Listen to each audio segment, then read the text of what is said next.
In the last lesson, we talked about the biggest lie as it relates to generating wealth, which is it's very difficult to earn your way or invest your way to financial freedom. Not impossible, you could definitely do it, but there's a faster path, which is owning a business or having some piece of upside in a company. But in order to even get there, you have to be in a position where you have financial skills and you know how to drive value for a business, right? Because you're going to be compensated in direct proportion to how much value you generate for a company, all right? I guarantee that. Now, let's talk about how to drive performance in a business. Because remember, that 15% return can quickly go to zero if you don't know how to read financial statements and the story behind the numbers and then do something about them. So really, there are three financial statements that I want to talk about now, which is the income statement, the balance sheet, and the statement of cash flows.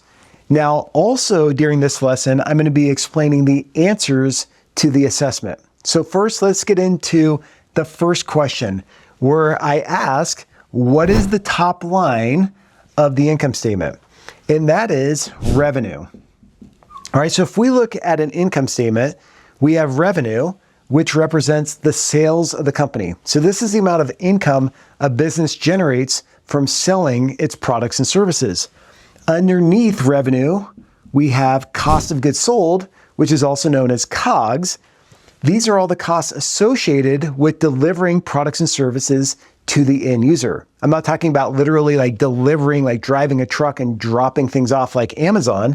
Instead, I'm talking about all the costs, such as material cost, labor cost, and all other direct and indirect costs related to producing the product and getting it into the hands of customers so you can generate the sale and earn the sale. So we have revenue minus cost of goods sold, and you end up with gross margin, also known as gross profit, the same thing. But we're not done yet because we need to account for operating expenses, also known as OpEx for short. These are all the costs associated with running a business. For example, general and administrative salaries, sales and marketing costs, occupancy costs such as rent and utilities, professional fees, insurance, all those expenses related to the overhead of a business. So if we take gross margin minus operating expenses, we end up with operating income. All right, operating income or loss, hopefully it's income. But this number only shows how much profit a business is generating from its normal core operations. Underneath this, we also have other income and expense, and these are items that are not part of normal operations. For example, you may have interest income from a bank account.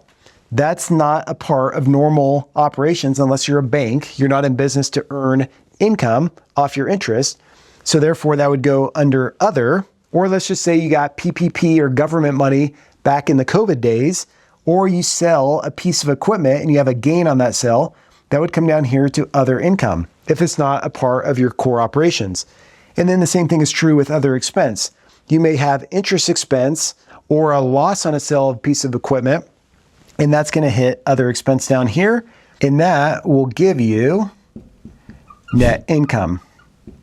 Now, obviously, there are some nuances here as it pertains to taxes and whatnot. If you're an LLC or an S corporation, you're treated typically as a pass-through entity, so your entity does not pay income taxes. If you're a C corporation, you have to account for taxes, and therefore you would have net income after taxes. But just generally speaking, keeping things on a really high level, this is the flow of the income statement.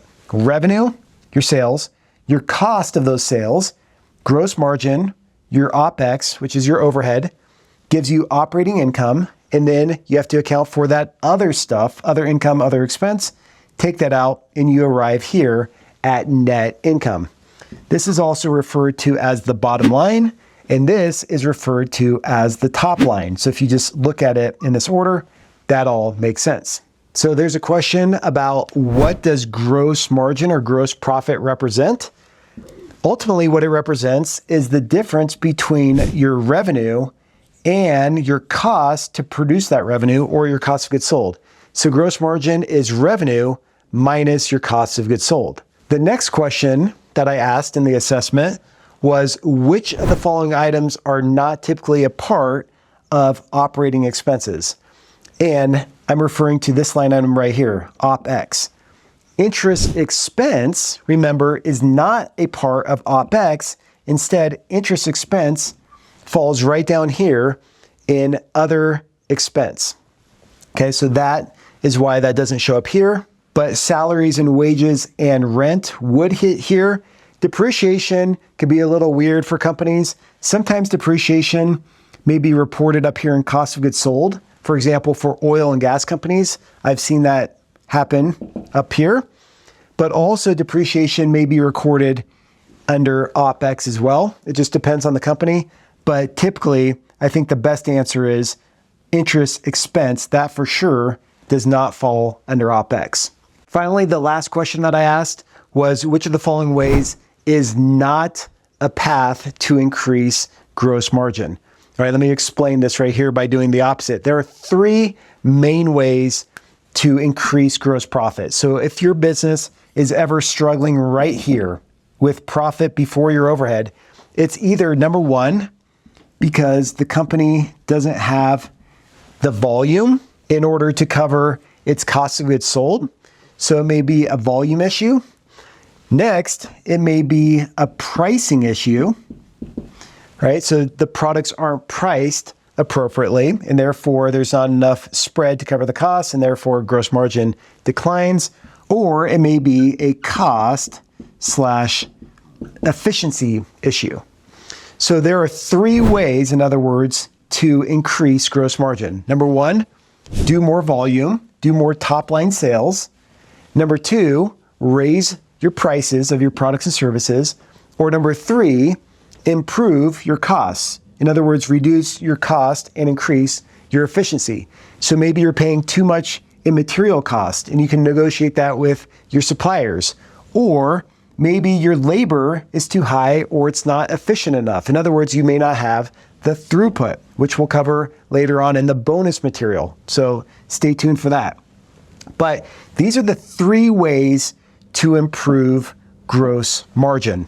And therefore, since OpEx overhead is down here, making cuts to OpEx may improve the bottom line, but since it's below gross margin, cutting your overhead expenses has no bearing or effect on your gross profit, right? Just remember these three things. These are super important. All right, let's move on to the balance sheet now. Now, the balance sheet is pretty simple, but it's often neglected. It's really just made up of three things: assets equal liabilities plus equity, right? That's it. And this is the accounting formula. Assets equal liabilities plus equity. Remember when we were talking about net worth and how to become a millionaire? We took assets minus liabilities to arrive at equity. So essentially that's what we're doing here. But with the balance sheet, this is how a balance sheet balances. Assets are on one side, liabilities and equity are on the other side, with equity being the result of taking assets minus liabilities. Now, when it comes to the balance sheet, the accounts are in order typically by liquidity, all right? So that's how accounts are ordered here. And with assets and liabilities, really we have current assets, which means that these assets are going to be collected on or converted into cash within a 12-month time frame. And the same thing is true with liabilities. We have current liabilities, which just means that these liabilities are due and payable within a 12-month time frame as well. So when you see the word current on a balance sheet, just think 12 months or within a 12-month time frame. And then, of course, there are non-current assets and non-current liabilities, which are more long-term assets and long-term liabilities. All right, just ignore that for equity. We'll get into the equity section here in a minute. But under current assets, we have cash. And remember I said it's in order by liquidity. Cash is the most liquid asset because cash is cash, right? It's already liquid. So you have cash, you have accounts receivable. This is the amount of money that customers owe you. So you go out there and do work for them and you send them a bill. Well, that amount of money that is owed by your customers is sitting in accounts receivable until they pay that bill. And then you may have inventory, prepaids, and other current assets, other items right here. But those are just the main categories. And then you may have investments in other companies, right? Or you have property, plant, and equipment, and those are considered non-current assets, right? So those show up here underneath current. Then we have liabilities, and the biggest current liability is accounts payable. This is the amount of money that a company owes its vendors. So think about it. You go to a trade vendor, you buy materials for your business, and then they're going to bill you over a certain period of time and give you this period to pay them back. That amount of money that's owed to the vendors is going to be reflected on your balance sheet under accounts payable. Now, there are some other accruals. So maybe you owe taxes, so you withhold taxes from an employee's paycheck, and then you have to submit that to the respective agencies. That's going to be sitting in accrued expenses, or payroll liabilities rather. And then you may have some other things like a line of credit or credit cards that are revolving that you pay down. Those may all show up under current. Now, they're only going to be in this section if they're due and payable within 12 months, remember that. And then everything else is going to be under non-current, which is essentially your long-term debt. Okay, the long-term debt of the business is sitting under here, under liabilities. Now, when it comes to equity, I used to be so confused by equity in school. I remember it's explained in such a complicated manner. So let me just make it really simple for you. Essentially, equity is made up of capital that is put into the business. So think about it. You start a business, you have to put money into the account to get it started, right? You have to have cash. That's going to be recorded as capital to the business. And then you have retained earnings. And retained earnings is made up of the net income that the business generates, less any distributions or dividends or money that's taken out of the business. So essentially, equity is just how much money you put into the business, how much income you earn and retain over its lifetime, less any distributions or dividends or money that is leaving the business. All right, that's equity there. So that's how a balance sheet is broken down. So one of the questions was, what's an example of a current asset? And we went over that. Accounts receivable, remember this represents the amount of money that customers owe the business.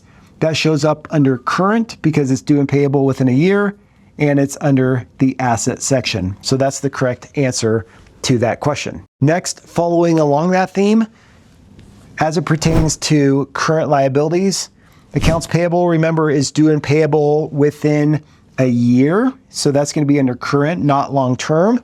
And then when it comes to notes payable, that's due in 30 days. That would be current. Inventory, remember, is not a liability. Inventory is up above. So really the correct answer is a long-term bond. So any long-term debt would be recorded under non-current liabilities. Next, there's a question about equity. And I asked which is not a part of equity. So remember, we have capital and retained earnings. So retained earnings is obviously a part of equity, as I explained. And then capital can be broken into common stock. All right, so if you are a corporation, you issue common stock, you're going to record that at a par value on the balance sheet. That's some type of value. And then you have additional paid in capital. So if you put more money into the business, that would also be a component of equity.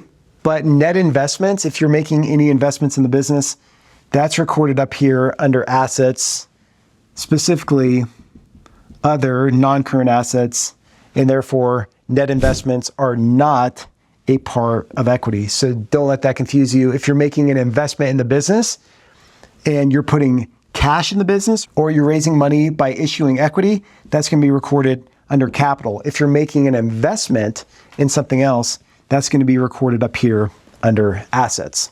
Now, there's one other thing that I want to talk about as it pertains to the balance sheet, and that is invested capital.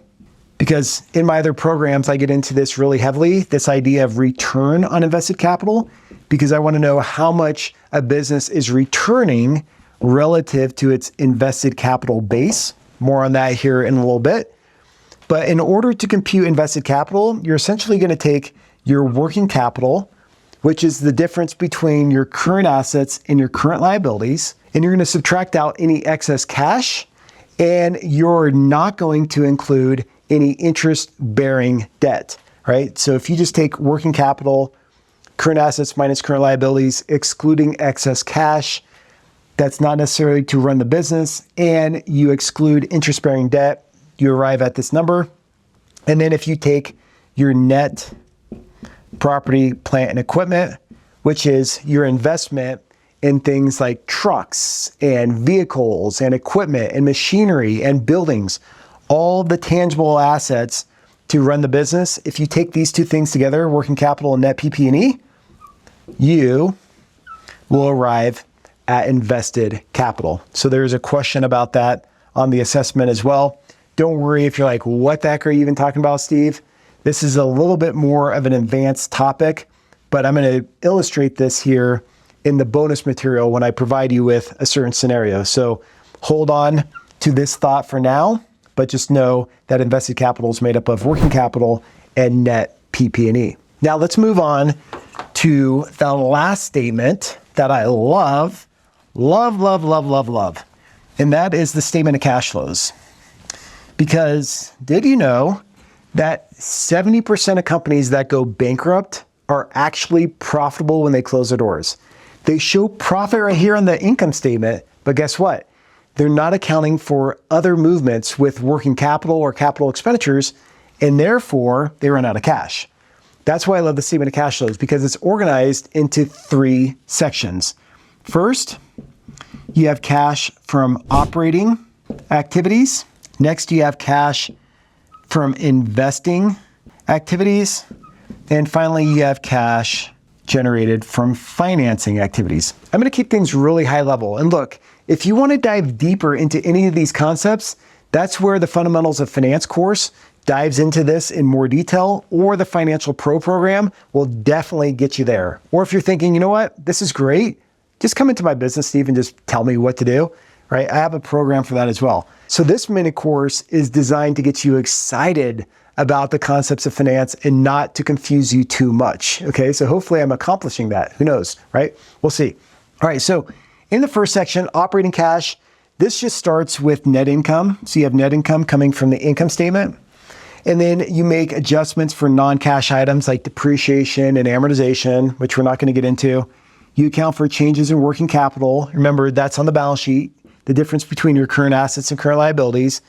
And then you arrive at cash from operating activities. So you have some cash coming in right here.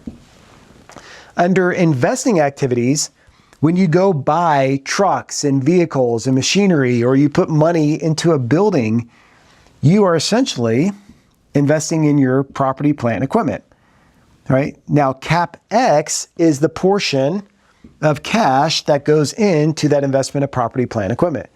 So if you want to find capital expenditures, and this is a question, you find that on the statement of cash flows under investing activities. Maybe you can get there on the balance sheet by taking your property, plant, and equipment, looking at the gross, the net, adding back any gains or losses or divestitures and adjusting a depreciation and whatnot. It's more complicated. You could get there, but definitely if you want to just cut to the chase, you can get CapEx right off the statement of cash flows under investing activities. Any other outflows that come from investments would show up here. And then in the last section, we have financing activities.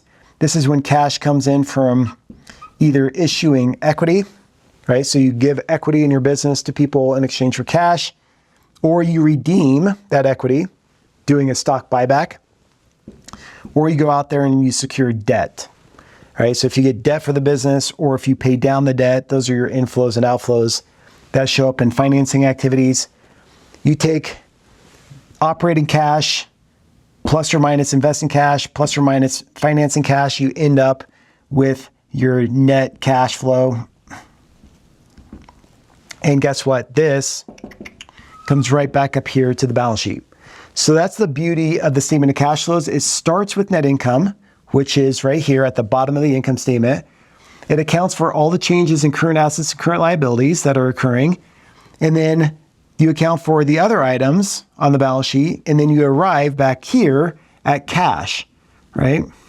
So cash ties to the statement of cash flows, and that's how everything works together. So just imagine this. The income statement falls in love with the balance sheet. They get married. They want to have a baby. They have that baby. And the baby is the statement of cash flows. And that baby is also my baby because I love this financial statement. But the sad news is that most businesses don't even pay attention to this, and most leaders absolutely neglect what's on this financial statement, even though this is where you figure out free cash flow and other important things related to business valuation and just running a healthy company. So one of the questions on the assessment was which one of the activities relates to financing, the financing section. So if you issue stock, remember, that's when you're issuing equity in exchange for cash. That would show up under financing activities. And then there's a question about free cash flow, which I love free cash flow. Free cash flow is essentially how much cash is left over in the business to either pay down debt, to provide back to equity providers, or to reinvest in the business. So free cash flow can be simply calculated by taking cash from operating activities less CapEx right here. So you have cash from operating activities less your CapEx, capital expenditures right here, and you end up with free cash flow. There's one last question that we need to cover really quickly before we sign off this lesson. And this is what I alluded to earlier when we were talking about invested capital. And I like this measure. It doesn't always work in every single company, especially if you have lumpy investments or if you are running a business that's not capital intensive. It doesn't always work. But for the most part, return on invested capital is super critical because it'll tell you how much return or how much profit you're earning in relation to the invested capital in a business. To calculate this, you take net operating profit after taxes from the income statement. So net operating profit after tax from here, right? And then you divide that by invested capital. And remember, invested capital has two parts, which is your working capital, your current assets minus your current liabilities, excluding excess cash, and interest-bearing debt. Okay, so that's your working capital. And you have your net property, plant, and equipment, or in other words, your gross investment in buildings and trucks and vehicles and machinery and everything else, less accumulated depreciation. That will give you your net PP&E. Add these two together, and bam, you arrive at invested capital. Do the math, and you arrive at return on invested capital, which I'm going to show you an example of why this is important in the bonus section of this course. So be sure to check that out. But before moving on, if you're thinking to yourself, oh my gosh, Steve, you're hurting my head, right? This is supposed to just be a starter course. Slow down. I get it, okay? I get it. A lot of this at first to me was like so complicated. And I was like, what the heck's even going on? But as I kept putting in the work to learn these lessons, and as I kept studying this material, trust me, it started to click. And if you can learn this stuff, just even the basics, just the fundamentals, right? Even if some of these numbers are familiar to you, and if you have to look at your notes, that's fine. You don't have to like memorize all this stuff. But if you could just get familiar with this, then when you're sitting at a meeting or when you're looking at an income statement or a balance sheet or a statement of cash flows, you'll know what types of questions to be asking. And that's really where the power comes in, is knowing what to look for and knowing what to ask for. If you're only looking at the income statement, I would encourage you to ask, hey, what about the balance sheet? And if you're only looking at the income statement and the balance sheet, then the next question would be, what about the statement of cash flows, right? So now you're gonna start getting familiar with these items. You don't have to be an expert. You don't have to be that nerd that I was talking about at the beginning doing debits and credits. Instead, just understanding concepts from a high level will allow you to be a value creator in your business. And that's what I want you to get excited about. So let's move on to the next lesson.